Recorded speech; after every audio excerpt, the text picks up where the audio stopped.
plus x square minus 9 minus 4xy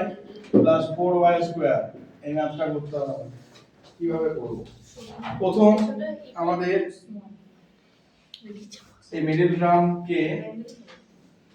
factorisation করতে গেলে প্রথম ফর্মুলাতে আমাকে আনতে হবে দেখো x square minus 4xy plus 4y square কে যদি আমি এইভাবে লিখি আর -9 কে এইভাবে লিখি আমি লিখতে পারি কি পারি না পারি এবারে এই ক্ষেত্রে সুবিধা কি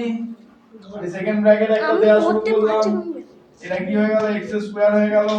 আর এটা 4y স্কয়ারটা কি হয়ে গেল 2y এর হোল স্কয়ার হয়ে গেল -2 x 2y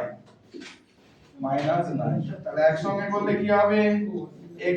2y এর হোল স্কয়ার আর 9 মানে কি হবে -3 স্কয়ার ফর্মুলা কি a স্কয়ার b স্কয়ার এর ফর্মুলা কি দিদাস a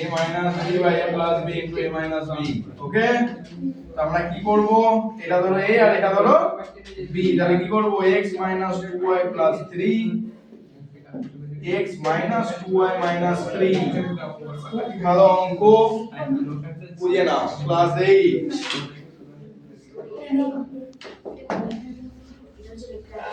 পাতা হচ্ছে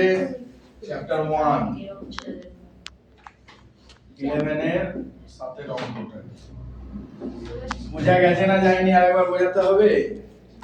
পারবে তো বাস নেক্সট অঙ্কটা করাচ্ছি